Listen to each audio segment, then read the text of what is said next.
So I'm back working on the Earthship. I think I left off in the last video. I was about to start all the trim.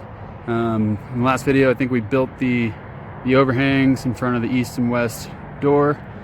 We got those stained. We got the little corrugated fascia put on. Yeah, and all this trim ready to go. So I got some footage of that. I'll go ahead and put that in. So we also put an EPDM roof on top of both of these overhangs. We also installed drains. So here's the view from up top. We topped the EPDM with some river rock I had left over from the planter. You can see the EPDM up the wall there. That'll all get tightened up when we do the siding, which will probably be the next video, as well as we'll get these capped with some drip edge. So all you won't see any exposed EPDM. It'll just be the metal and the rock. I was able to film this whole process, putting the EPDM in, installing the drain, as well as the insulation underneath. So I'll go ahead and put that footage in right here. So we're working on the roof overhangs. We're gonna get the EPDM up there and the corrugated sort of fascia going around. Just like we did on the main roof, we have that black Z metal and then the corrugated, it's gonna go on top of that. We've got that Z metal installed, and then just got some Tyvek on there. So I'm up on top of the roof here. You can see we've got that Tyvek wrapped up and around. This is all gonna be EPDM. Underneath the EPDM, we're gonna do a 1/2 inch foam board, just to kind of protect the EPDM, just in case any nails sticking out or any splinters or anything from the wood. So we'll put the foam board down, then the EPDM, and we'll wrap that up and over. So if for some reason the drain gets plugged and it overflows, at least it gets put out and away. So this is my little mock-up of what we're gonna do. A little scrappy EPDM. I cut out a ring or a hole for it. And then this is just a shower drain that you can get from Home Depot. So once we get all the EPDM and the drain installed, I've got all that river rock over there from the planter.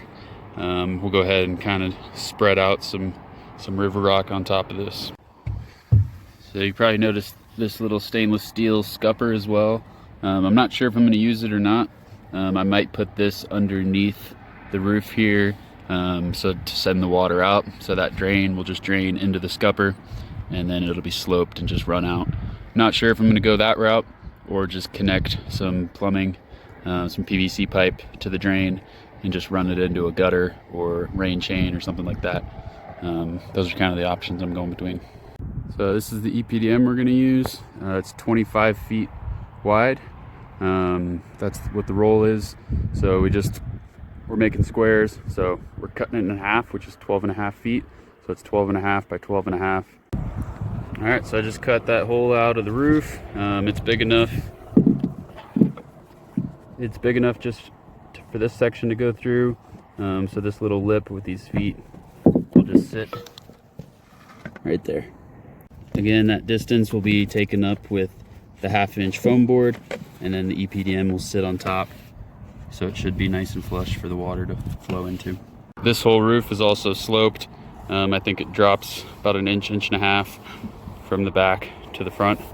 So that water will flow down here and then drain out there.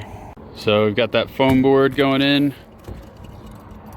Heidi's just cutting that last piece, and then we'll bring the EPDM up, get this hole cut out for the drain, and then it's gonna wrap up and over all the edges, and then it'll wrap up that wall there, and then we'll bring Tyvek and then the siding over that. All right, so we got all that foam board underneath. You can see we've got it wrapped up, probably a foot or two up the wall. We're getting it nice and tucked in there, leaving plenty of material so it's not pulled tight in any areas. We've got it tucked into those corners, and then we're just kind of working our way back, and then we'll cut off the excess at the end in both sides. All right, so we've got the hole cut out in the plywood, and then a little bit bigger of a hole cut out in the foam.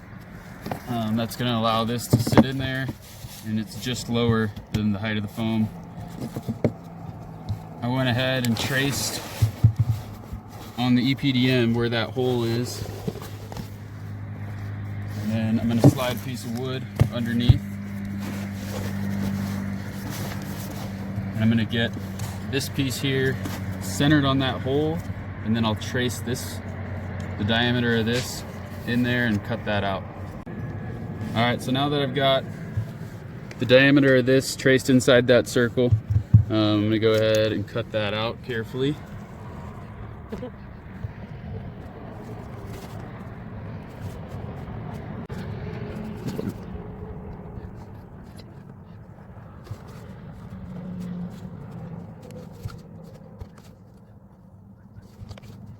All right, so this bottom piece will fit in there. And then our hole's pretty close. This rubber O-ring I'm also gonna put in there.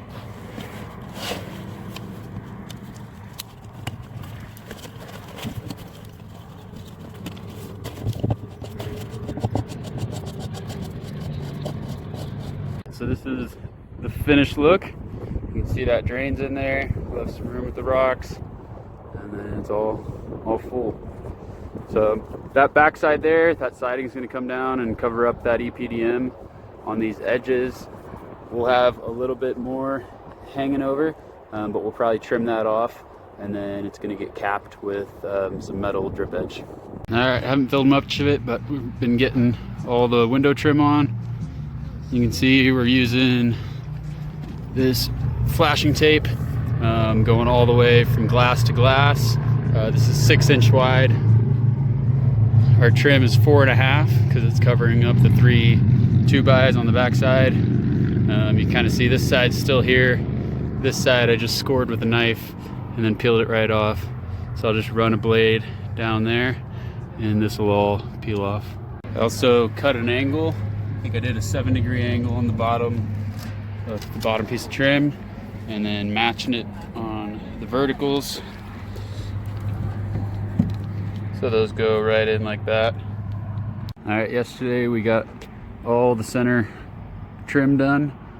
Some of that is thicker 2-inch. I think all the horizontals there are thicker 2-inch stuff.